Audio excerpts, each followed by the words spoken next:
beginning, and I want to congratulate and thank all my colleagues, but especially the two leaders for getting us to this moment. I yield the floor. Madam President. The senator from Arkansas. Madam President, I would just like to say a few more words. And when we were, when the Democratic leader pointed to me to say something a few moments ago, we really weren't prepared for that. We'd actually talked about maybe coming to the floor later.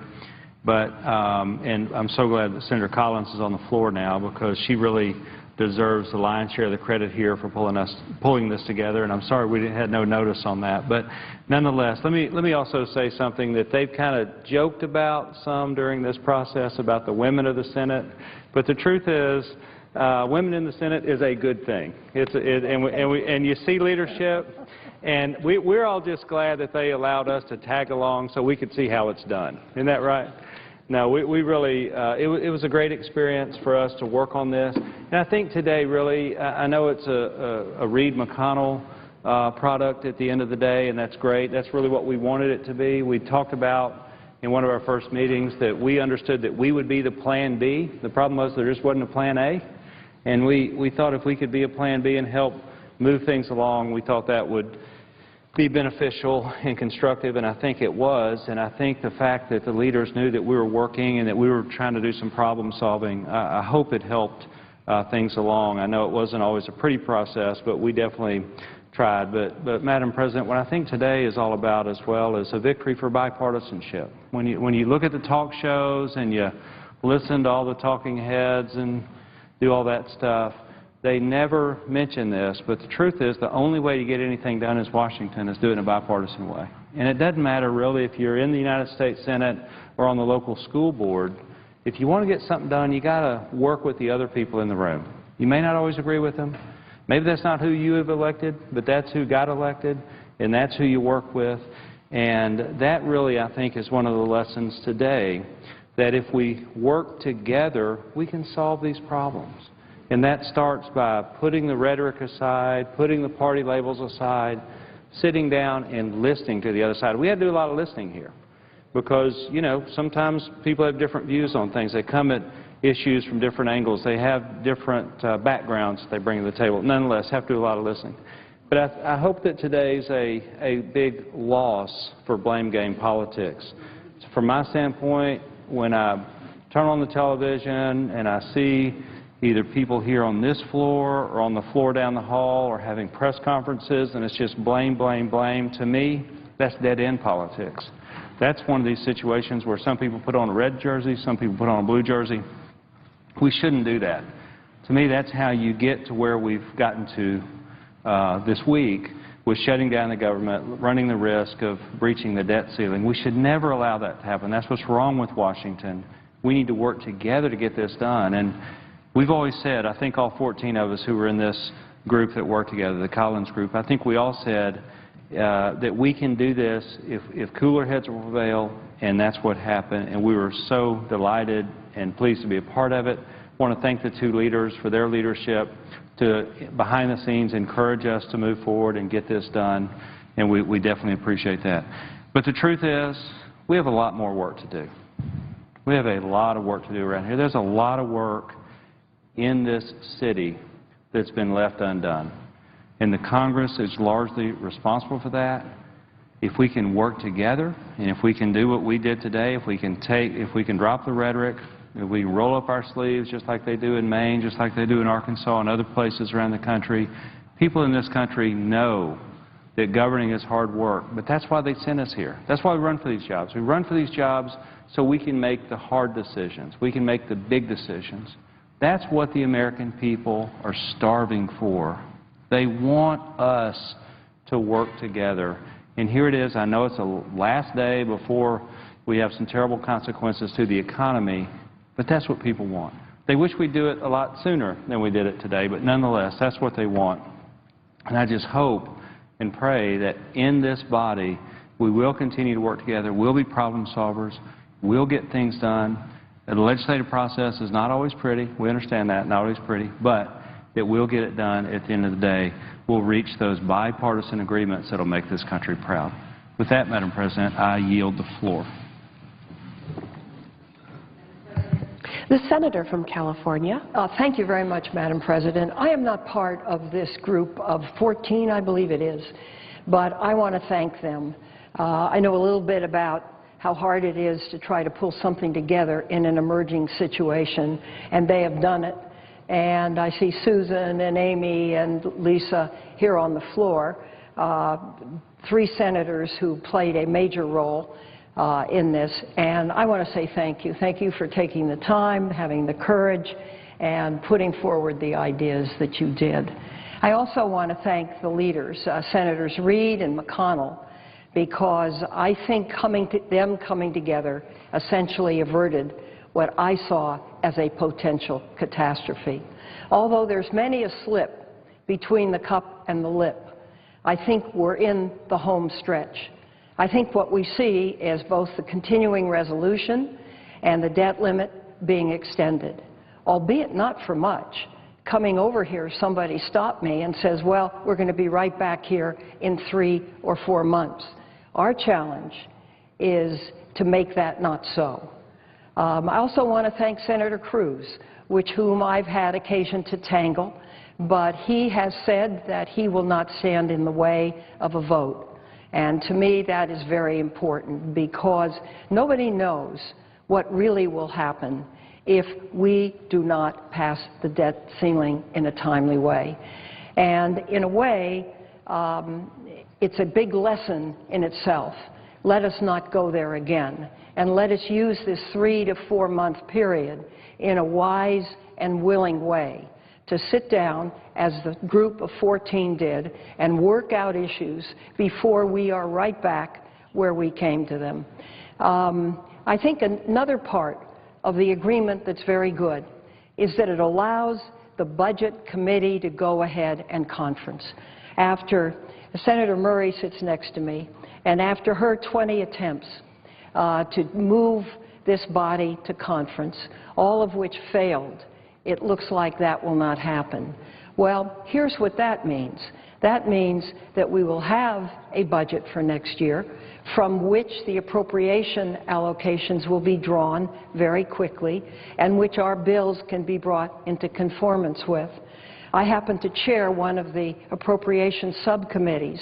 That's the committee that has the modernization of our warheads, the Department of Energy, as well as the Army Corps of Engineers. Beginning tomorrow, 7 big labs we're going to begin to shut down. That's Los Alamos, that's Sandia, that's Lawrence Livermore, that's Lawrence Berkeley, that's our nuclear program. Reactors were being shut down and put in safe conditions. 30,000 contract employees were going to lose their work, and by their contract, the contract says they cannot be reimbursed for any day that is not worked. So that presented a particular special situation. In the time I've been here, the Senate has become a very different body, and maybe it's now not a bad time to say that. We used to be able to do much more along the lines of what the group of 14 has done. But I think scar tissue has built in this House, and I think it's built in this House for one reason, and that is the prodigious use of cloture, the significant change because a majority body has been turned into a supermajority body. Now, what do I mean by that? What I mean by that is even everything, albeit but the simplest thing, has to have 60 votes. We had a clean debt resolution and cloture, and we did not have 60 votes even to debate the issue on the floor. And that's never been what the history of this body has been. It's never been one of the reasons why I wanted to join this body. I've always felt that this body was sort of the prime of political office holders, not the bottom, but the top, and show a willingness as to how this democratic process can work by people sitting down together, understanding that our two-party system demands compromise to be able to make any progress at all. And what I've found is that that is less and less available to those of us who want to problem solve, who want to sit down and work out issues. So I think more efforts like this effort that just took place, and I would very much like to join this esteemed new group of senators for the future, because we cannot be here again in 4 months. I was surprised, and I don't quite know what to do about it, but what I find is that people in the House, too, who come here with a very small number of votes, believe that they so know what's best for this nation above anybody else, and are willing to do whatever they need to do to get their way. And that's just not the way these bodies have traditionally worked. Now, that hasn't worked so far. And I think what's before us, which is a very simple 3-4 months advance of the continuing resolution, of the debt limit, verification of income, and the ability of the Budget Committee to go back to work, really signals that this next 3 to 4 months are so important to do what we need to do to restore comity to this body and the other body. Just think, if we can find points of agreement in 3 to 4 months and then go ahead and regularly extend the debt limit for its full length of time, do away with the continuing resolution. It's been 3-4 years, no budget, and it's got to stop.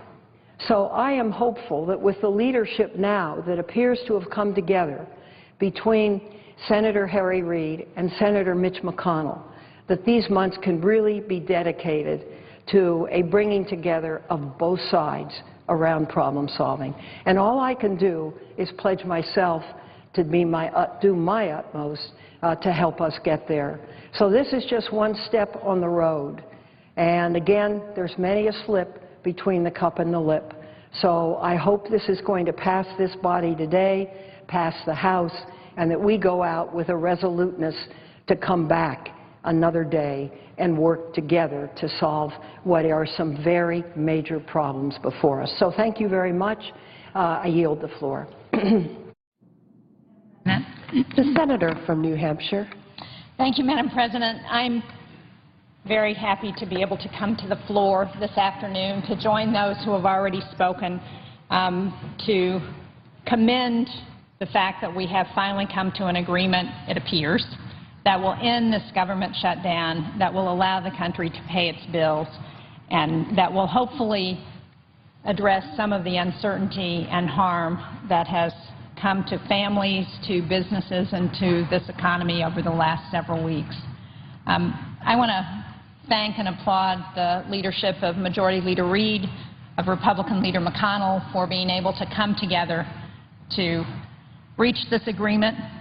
And I also want to commend the many people who have come to the floor, led by Senator Collins this afternoon, who have been working over the last week to try and come up with some ideas to provide a framework for an agreement. I was especially appreciative to be part of that group of 14 of us, along with Senator Collins, and I think her leadership was very important, along with Senator Klobuchar, Senator Pryor, the many people who have been down to the floor in providing some impetus for people to work together and to move forward an agreement that could finally end this shutdown. You know, I certainly appreciated the comments of Senator Pryor talking about the need for us to work together, to listen to each other, to put aside the blame game and address the many challenges facing this country. That is clearly where we need to go next, and I certainly hope that we will all in this chamber recommit ourselves to doing that. We need to pass this compromise quickly so that we can end the shutdown's negative effects on our economy, and we need to to move forward and think about how we can get some agreement long-term in the future. And I think the bipartisan efforts that have been shown over the last week will be very important to doing that. The fact is, while this agreement is good news, we know that the agreement is only short-term and that we're going to have to figure out a way to address keeping the government open, address paying the nation's bills, address coming up with a long-term budget agreement, and that we don't have a whole lot of time to do that. I hope that people will understand the very real impacts that I've been hearing in my office. I know Senator Collins has been hearing that as well, and people throughout this body have been hearing from people across the country about what the impact has been.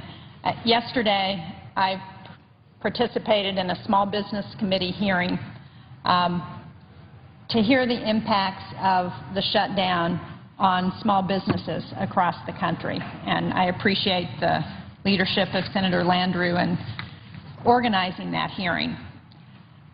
It really gave a voice to many of the small businesses, to many of the people across this country who have been suffering as a result of the shutdown.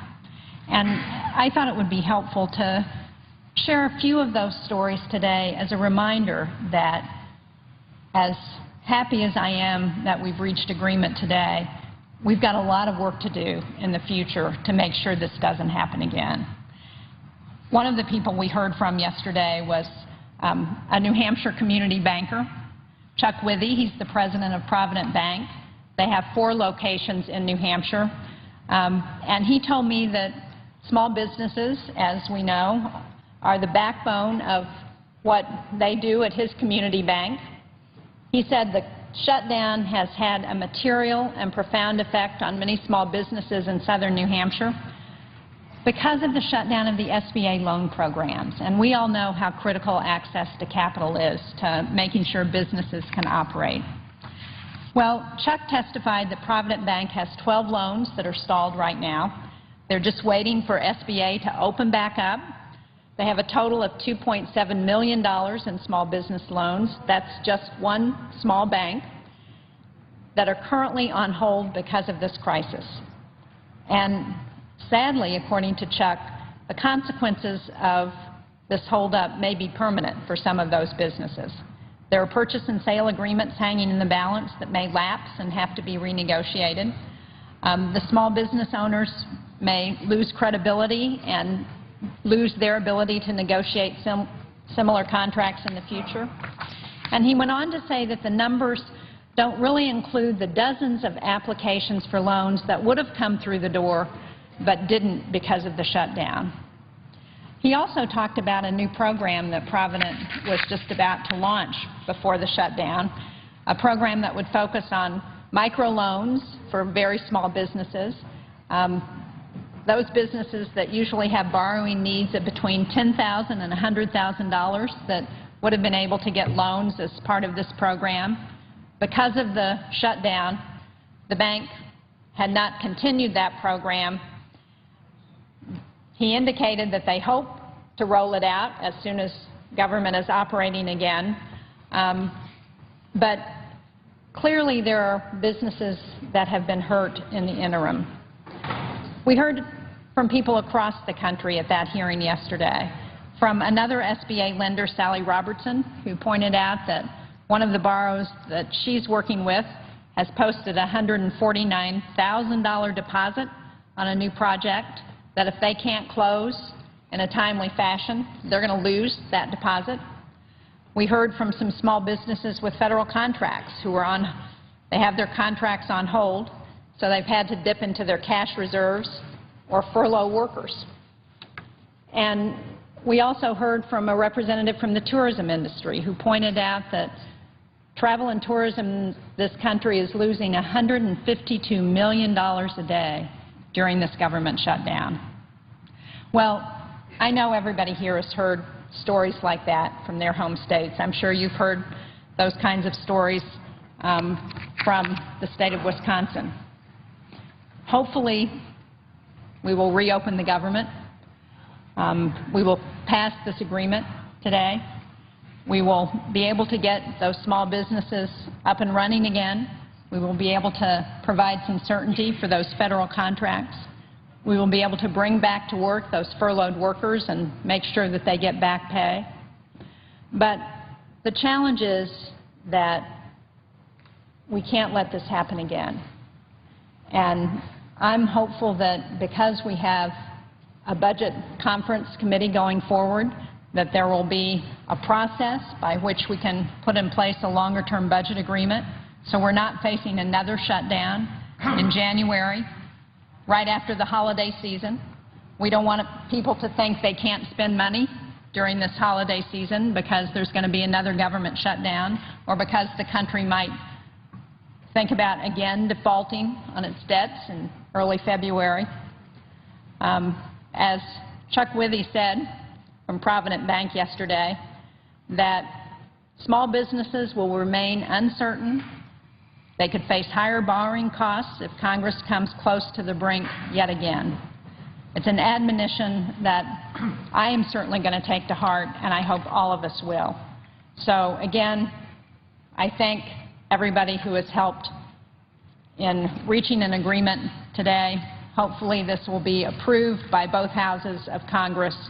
We'll get the government open, we'll pay this country's bills, and we won't let it happen again. Thank you very much, Madam President. I yield the floor. Madam President. The senator from Vermont. Thank you very much, Madam President. This country has gone through over 2 weeks of very difficult times. It is extremely distressful that approximately 1 million federal employees have not received a paycheck. And these federal employees have gone 3 years without a raise. They have been furloughed because of sequestration. And now they have been sent home in many cases without any pay. And like every other American, every other working American, these are people who are worried as to how they're going to pay their mortgages, how they're going to pay their car loans, how they're going to pay their college loans, and they are extremely anxious. But it is not only the 1 million or so federal employees who are hurting. Obviously, it is the tens of millions of Americans today who are in enormous anxiety about whether or not they're going to get the federal benefits that they are entitled to and the federal services that they need. I am talking now as chairman of the Senate Veterans Committee about veterans who have written to me from Vermont and elsewhere who are worried that they may not get their veterans disability benefit. Just think about that. People who have put their lives on the line for this country were wounded in action, and they're sitting home wondering whether they're going to get a check which they desperately need in order to keep their family going. I'm talking now about people on Social Security who are wondering that if this government actually defaults and for the first time in our history does not pay our bills, that they may not get a Social Security check. And millions of seniors depend on that Social Security check in order to pay their bills and to maintain a very minimal standard of living. And I'm talking about, moms who today are walking their kids into the Head Start program and then going off to work. And they're worried about what happens if that Head Start program is shut down. What does that mean to their child? What does it mean to them? How do they get to work? Who's going to take care of their kid? Are they going to lose their job? So what has happened in the last few weeks has brought a whole lot of anxiety and pain to tens and tens of millions of Americans. And why? Because over in the House we had a handful of right-wing extremists who decided that they were going to hold hostage the American government unless they were able to defund Obamacare, That was last week, and then more recently, they were going to hold the government hostage unless we made major cuts in Social Security, Medicare, and Medicaid, and that was a few days ago. So I think what has happened has been incredibly unfortunate to our country. The damage done in terms of our position in the international community will take many, many years to overcome. What do you think the international community, people in Latin America, people in Europe, people in Asia believe when they say the United States, the largest economy on earth, presumably the leader of the free world, and this government is shut down, and this country is debating whether or not we pay our bills? How does the President of the United States go to the United Nations, go to the world community and say, listen, there's an international crisis, you need to follow our lead, and we are the country that can't even pay its bills, or is threatening not to pay its bills for the last couple of weeks, and has shut down the entire United States government. So the damage already done by right-wing extremism is irreparable. I think people's confidence in the United States government has been shattered. I am thinking, Madam President, about kids in Wisconsin or kids in Vermont who are now looking at the United States government as some kind of joke, where maybe at some point they were thinking of running for office, getting involved in the political process, and now they say, it's not something that I want to do. It's not something that I want to do. And that is very, very sad. Now, I intend to vote for the agreement hammered out by the majority leader and the minority leader. But I want to make something very, very clear. If anybody thinks that this sequestration budget is a good thing for America, they are very, very mistaken. Now, as I understand it, the sequestration will be extended until January 15th. And we don't know what happens after that. Presumably that's going to be based on negotiations. But according to the CBO, the Congressional Budget Office, if in fact, and I will do everything in my power to see that that does not happen, but if the $988 billion sequestration budget were to go throughout this year, it would cost us some 900,000 jobs. Now, I have heard many of my Republican friends, and perhaps some Democrats, making the point, and an important point, that we have got to do something about the budget deficit, and we have to do something about our national debt. I agree with that. And I'm proud that along with other members, we have cut the deficit in half from $1.4 trillion to $700 billion. Anyone who doesn't think that that's progress, I think is very wrong. Cutting the budget deficit in half is significant progress. But, Madam President, let me make a point that is not made terribly often here on this floor. Yes, the deficit is a serious problem. Yes, we've got to work on it. But every poll that I have seen, and in my discussions with people in Vermont, they say, yeah, the deficit is a serious problem. Do something about it. But let me tell you, Senator Sanders, what's a more serious problem? And that is that the middle class of this country is disappearing. Median family income is lower today than it was 24 years ago. Real unemployment is close to 14%. Youth unemployment is somewhere around 20%. African American youth unemployment is somewhere around 40%. And what the people of America are saying, do something about the economy. Make sure that when my kid graduates high school, there will be a job available for him or her. Do something about the high cost of college education, because I don't want my son or daughter to be leaving school $25,000 or $50,000 in debt.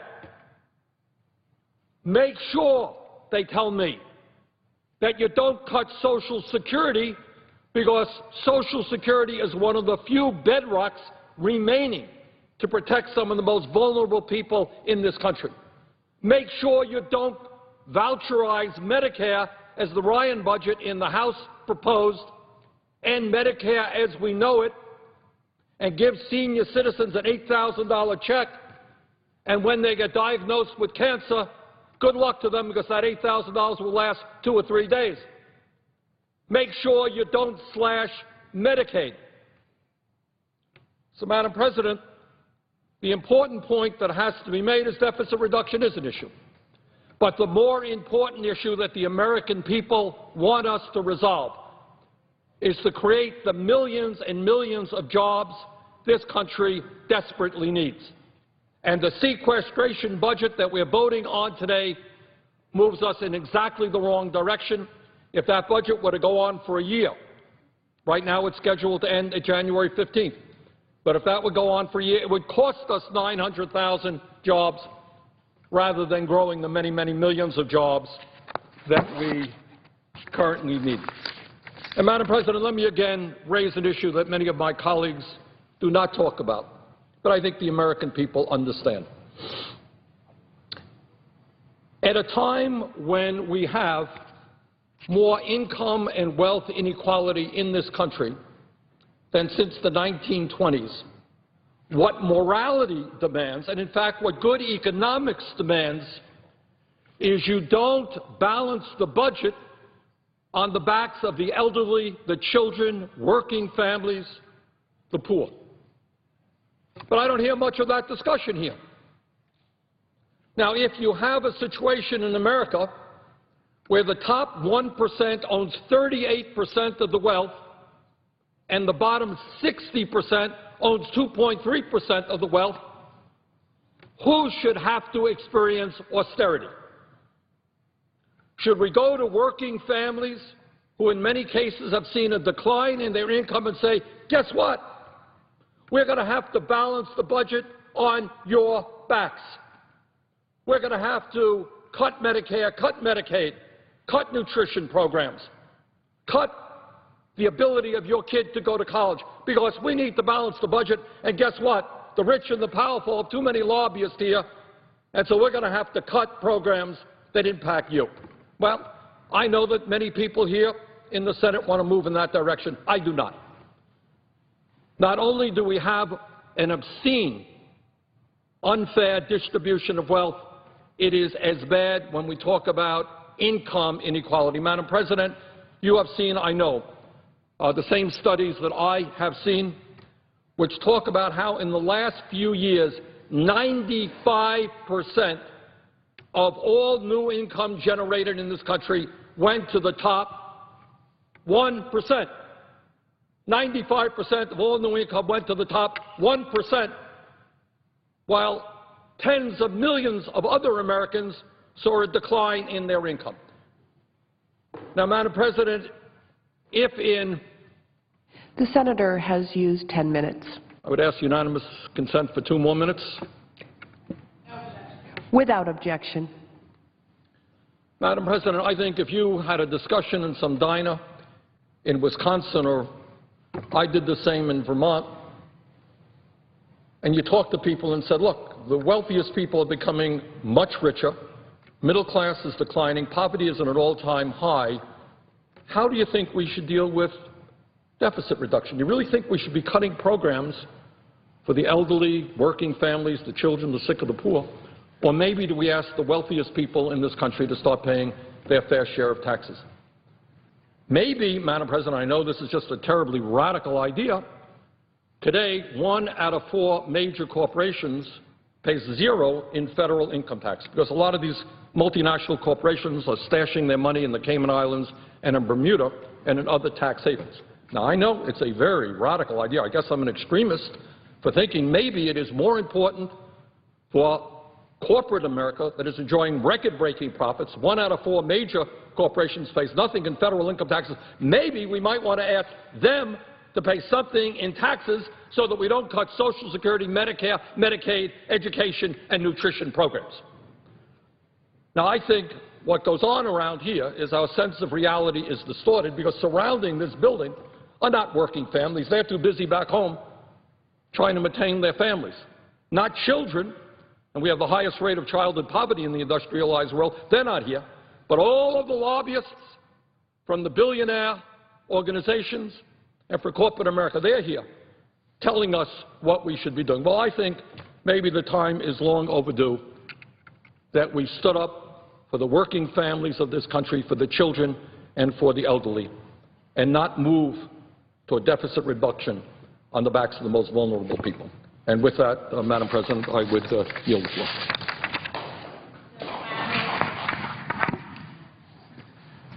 Madam President. The senator from New Hampshire. Thank you, Madam President. I come to the floor, first of all, I've come to the floor a number of times during this government shutdown just to say how absurd this has been for the American people, that we have found ourselves where we are, to have the government shut down, and those who brought forward a strategy to defund Obamacare, the exchanges have opened anyway. That's why I never supported this strategy, because I didn't think it was smart for the country or achievable. And we've been coming up against the debt ceiling issue. So I come to the floor today after having come to the floor on several occasions expressing my concerns and frustration. I want to thank our leader, Mitch McConnell, and the Majority Leader, Harry Reid, for coming together around an agreement to end the shutdown, to address the debt ceiling, even if on a short-term basis, so that we can get out of the hole we're in and start to deal with the big picture problems facing the nation. And around this, I was very heartened that a bipartisan group of senators came together to solve this problem, led by Senator Collins from Maine and 7 Republicans and 7 Democrats. Let me just say, among the 7 Democrats was my colleague from New Hampshire, Senator Shaheen, who I see in the chamber, and if the chair would recognize Senator Shaheen, I want to thank her because what we've been able to do in New Hampshire is that she and I, even though we come from opposite sides of the aisle, have been able to find ways to work together on behalf of our state and on behalf of the country. And she was in this group of 7 senators as a Democratic senator, and I was there as a Republican, both representing the state of New Hampshire, ready with an agreement to solve this crisis we were in. And so I want to recognize my colleague and thank her for being part of a group that wanted to solve these problems for the nation. Madam President, if The my colleague senator would from yield. New Hampshire. Thank you, Madam President. I very much appreciate my fellow senator from New Hampshire, Senator Ayotte's nice remarks, and I would echo those. She and I have both been to the floor over the last few weeks to talk about the devastating impact of this government shutdown. It's been unnecessary, and the hardship, the very real hardship that it's placed on so many New Hampshire families, so many New Hampshire businesses, and the challenges that it means for the economy of our state and for the nation. And I would just say, I would ask my colleague if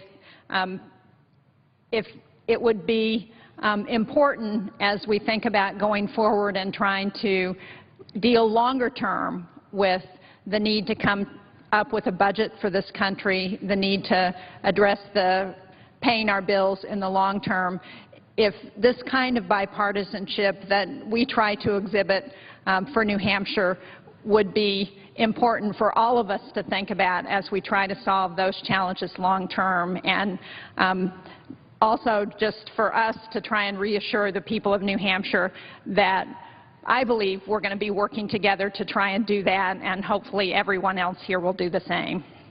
Let me just say to my colleague from New Hampshire, the senior senator from New Hampshire, that I agree with that. We can't go through this again.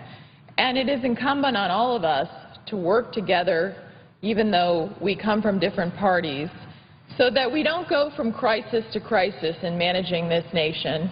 And I do hope with this agreement that we are able to come to a longer-term budget for the nation, a longer-term fiscal agreement for the nation to address our $17 trillion in debt, to address the challenges facing our economy, to work together to show people that we can solve problems on behalf of this country and that we can make sure that we aren't continuing to go from crisis to crisis as we represent New Hampshire and this nation. And I know that both of us joined that group because we had had it with what was happening here, and we were ready to solve some problems together.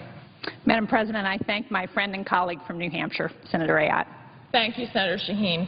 Madam President, I wanted to continue just to thank the 7 senators on both sides of the aisle that were working together to resolve this and working with our leadership.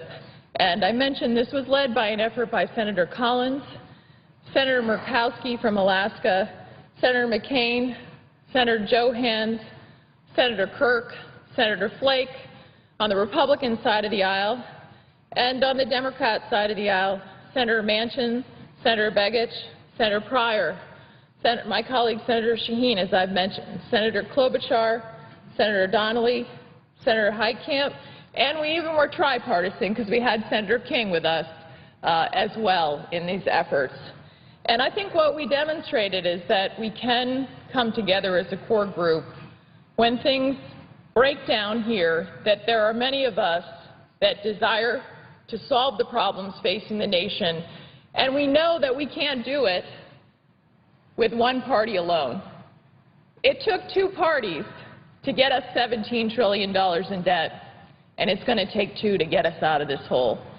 Just like this fiscal crisis, it takes 2 parties to get us out and to solve the nation's problems. And I think that's what we learned from this experience, and I want to thank those who have worked so hard on it.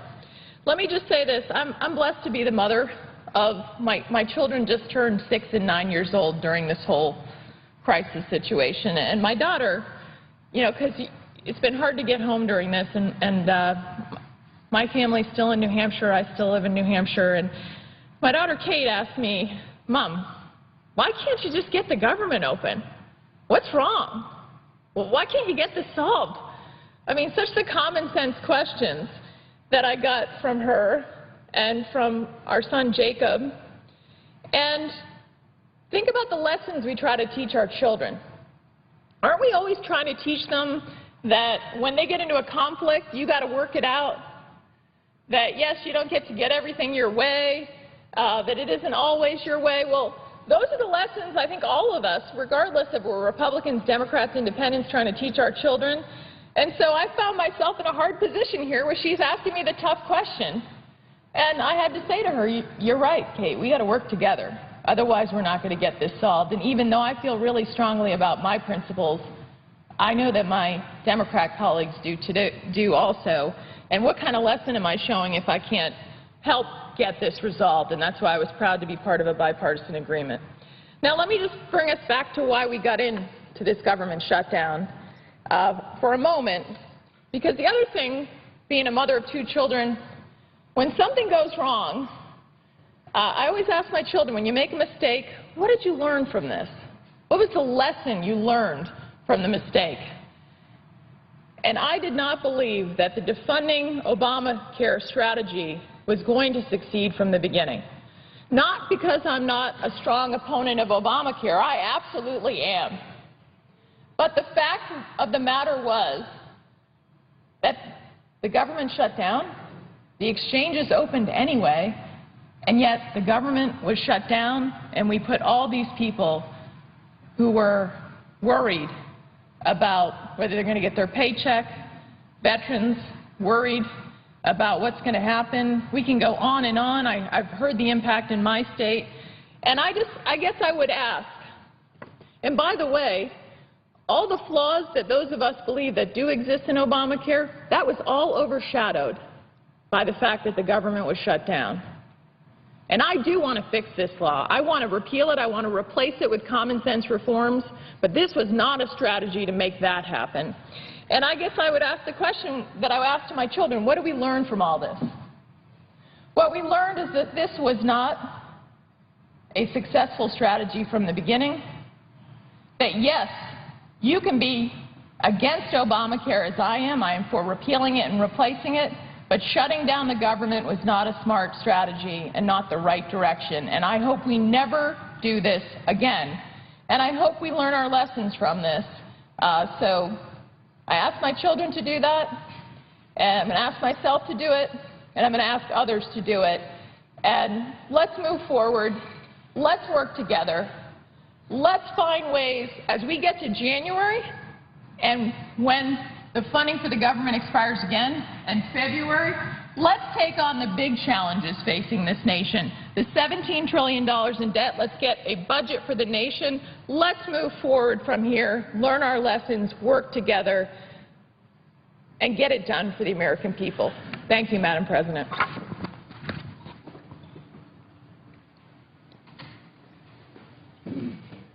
Madam President. The senator from Florida. Madam President, I'd like to speak about the issue at hand. Madam President, thank the good Lord that we are finally having, as the good book says, people that will come, let us reason together. I am so grateful for the hundreds of thousands of people who have been directly hurt by this shutdown. I am very grateful that we will avoid a default that would not only hurt the people of this country, but that would irreparably damage the financial foundation of this nation. But this should have never happened in the first place. You've heard the two previous senators, one a Democrat and one a Republican, say the same thing. It shouldn't have ever happened in the first place. You don't hold the country hostage and disrupt people's lives to get your particular agenda done, particularly when you're dealing with an existing law that has been upheld as constitutional by the Supreme Court. But that's exactly what has happened. We now are in a situation in the politics of this country where narrow, certain special interests claim that their position is the only position and have that reflected up here in the Congress so that a narrow, small group of extremist political ideology can direct the affairs of the Congress, and that group, especially in the House, can cause the trauma and the turmoil that we've been through. Now, we apparently have an agreement. I assume that we are going to vote on that in the Senate, and it should pass overwhelmingly sometime today. And then the question is, will it be put in front of the entire House so that Republicans and Democrats alike can vote for this and get us over this immediate potential crisis? Then comes December and January and February, the deadlines that are set in this agreement that we will pass today. The first challenge will be for the Budget Committee, a conference committee from the Senate meeting with a conference committee from the House to hammer out the differences between the two budgets, which are substantial differences. And we'll get our first test shortly when the conference committee is named and goes to work as to see whether or not you can start bridging some of those differences. Simultaneously, there are going to be many senators meeting to talk about what has been referred to as the grand bargain, which really could be under the umbrella of what the Budget Conference Committee does, But since the Budget Committee is talking about top-line numbers of appropriations and the details are left to the individual committees, there's going to have to be a lot of goodwill negotiations with respect for each other in order to build consensus. And we haven't seen a lot of that around here. We're starting to see glimmers of it here today.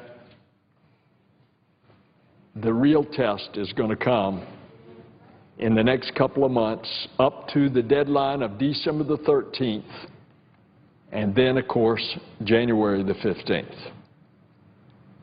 Now, I don't think anybody with common sense would want to approach us not getting an agreement before January the 15th, because that's when this next tranche of severe budget cuts, spending cuts across the board, including half of those spending cuts in defense. And we've heard defense official after defense official tell us that this is not a good thing for the national security of this country. Hopefully, the Budget Committee can achieve an agreement in conference committee that will avoid that sequester.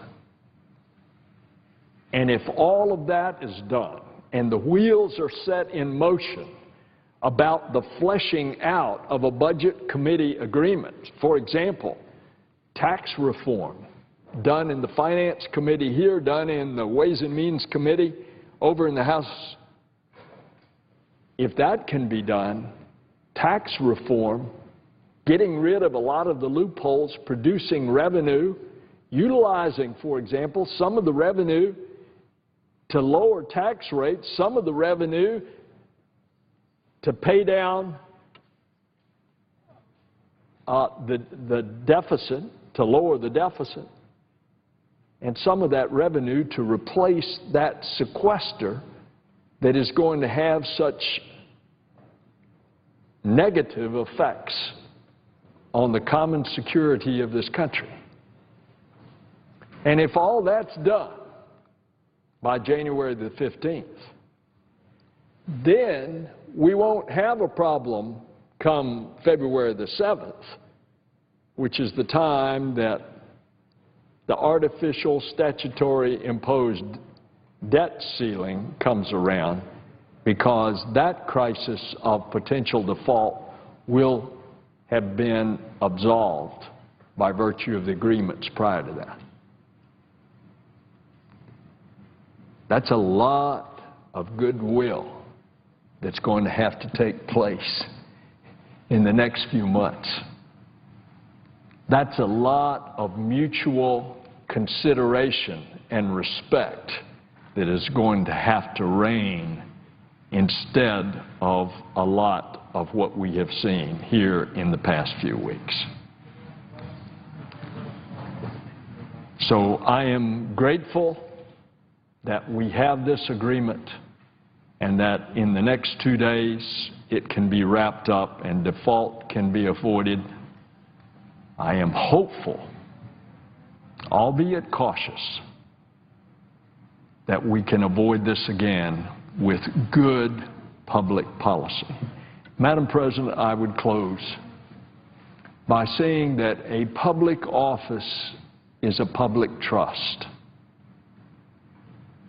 We as public officials ought to recognize that our responsibility is to represent all of the people, not just some of the narrow interests represented in this country.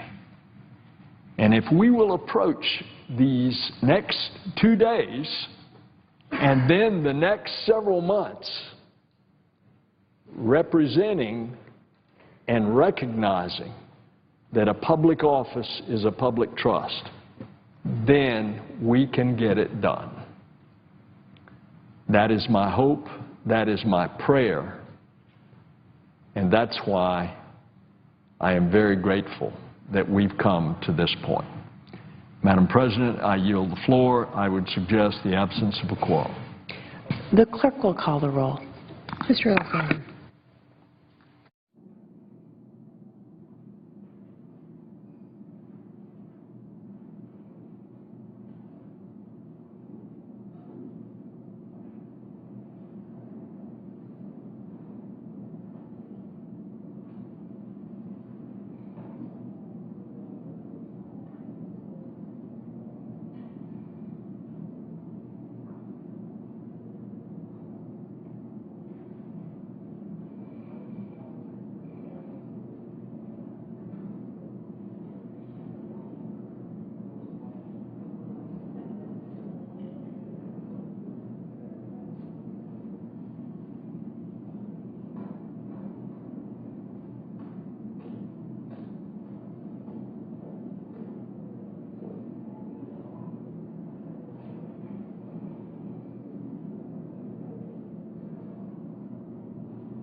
As this quorum call is underway, as you've heard, Senate leaders have announced an agreement this afternoon to reopen the government and raise the debt ceiling, making sure the government will be able to pay its bills without a default.